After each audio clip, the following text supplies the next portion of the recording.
Okay.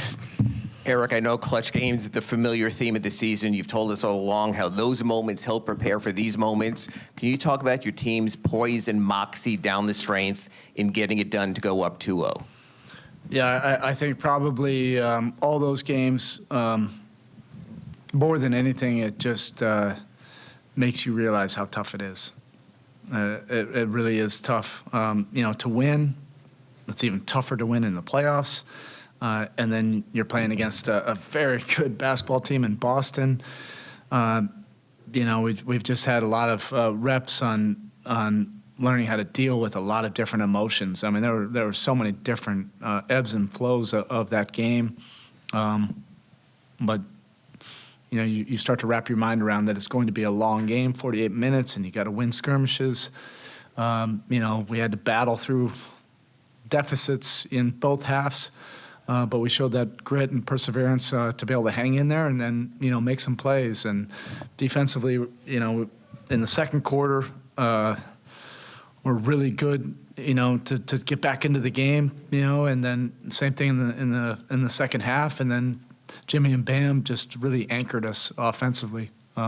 It's just great, when your two best players can lead you and you have a place where the ball can go, and everybody else is just playing off of those guys. But they also hit some very timely big shots in that fourth quarter. What did you think of not just his entire game, but once they put Rob on Caleb, his response to that?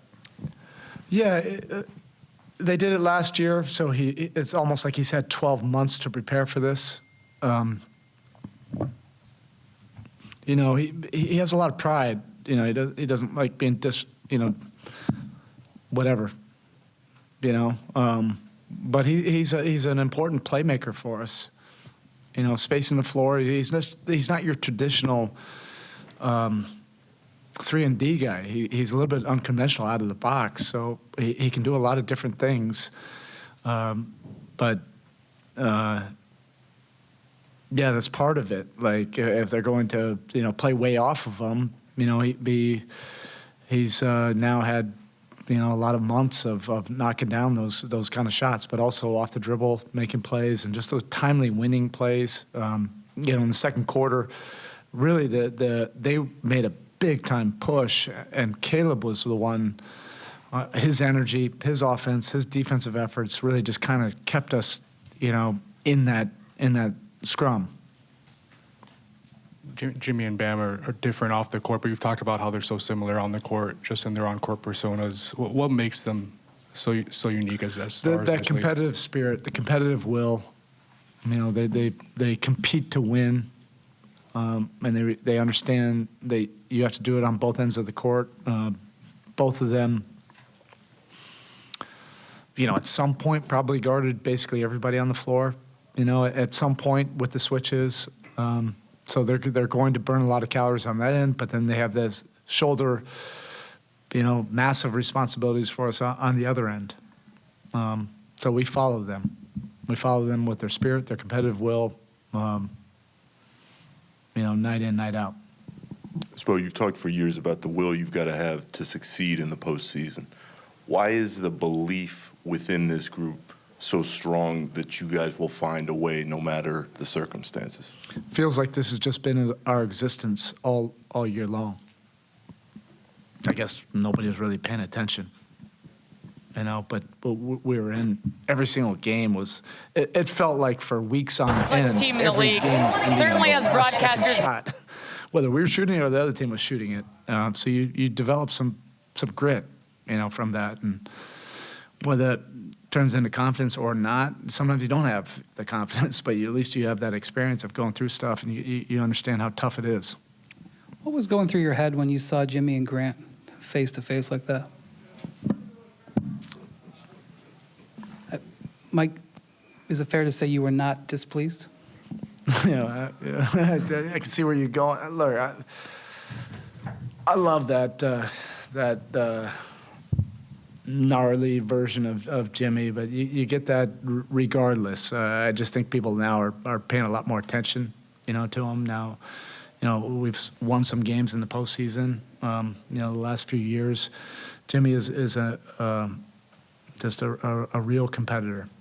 But playing that way, you guys have played close games for like a decade. Is there a comfort when the game is like that you feel? For a whole decade, we're going to go. It's been compare years. this You to guys play close games every year, like many of them. That sounds like it's almost an indictment on the style of play, like in the mud. No, I'm kidding. No, I think the only thing that's relevant is this year. Well, this group has been together for a while, so there's some collective experiences together. But certainly this year was really unique for all of us, and there's a beauty in the struggle.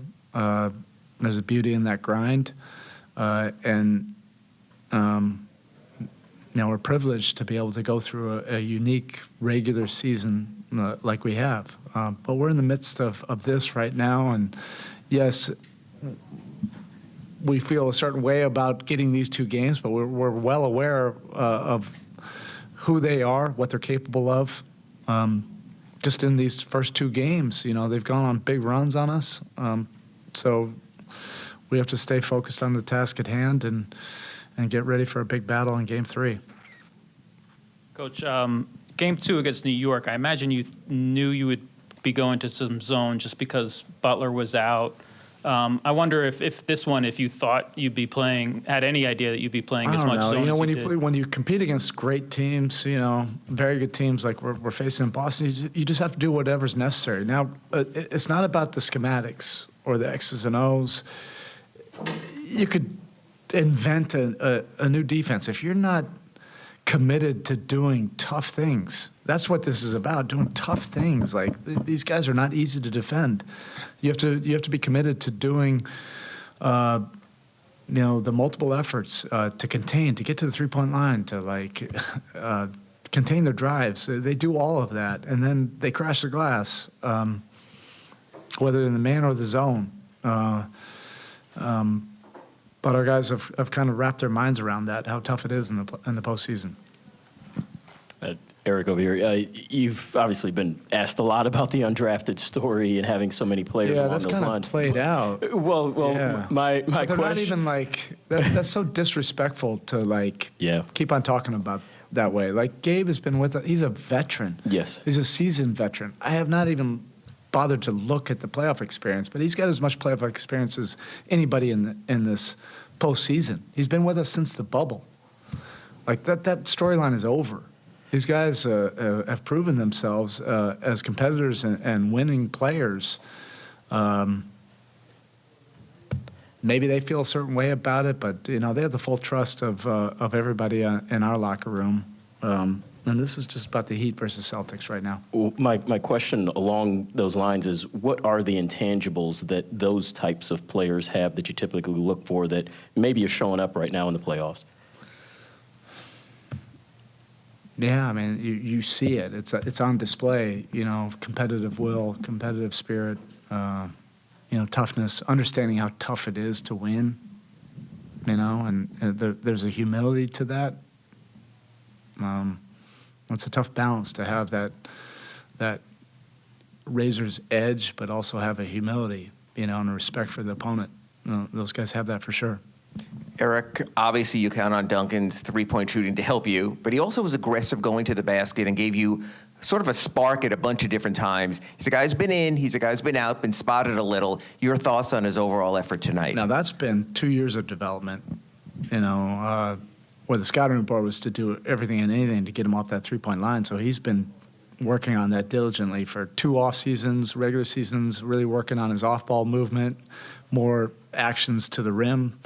You saw the back cut, and then putting the ball on the floor. I mean, I can't even mention how many drives he's worked on during the offseason over and over and over, and then still doing his normal shooting routine, because that's what creates the overreactions.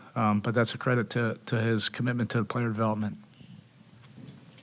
That's it. Thanks. Well, what have you seen from what you guys have done against Tatum in the fourth quarter that he's yet to make a field goal? I don't like thinking about that. He's a great player. I mentioned that at the top of this series. He's one of the best players on this planet that play with that round ball. sometimes make or miss in this league. We're aware of, if you think that he's going to keep on, if he's going to miss at some points in the game, we know what he can do in the fourth quarter. We were watching, that previous series. He's a great player. He deserves the respect, of our efforts to try to, make it tough. But great players, they can go above and beyond. Well, has the respect that your guys have had for him caused them to kind of raise their execution to slow him in that fourth quarter? Our guys, yeah, I don't know. Sometimes it's make or miss. He's fully capable of making, some of these shots. So it always looks better if you get to win. All right, thank you.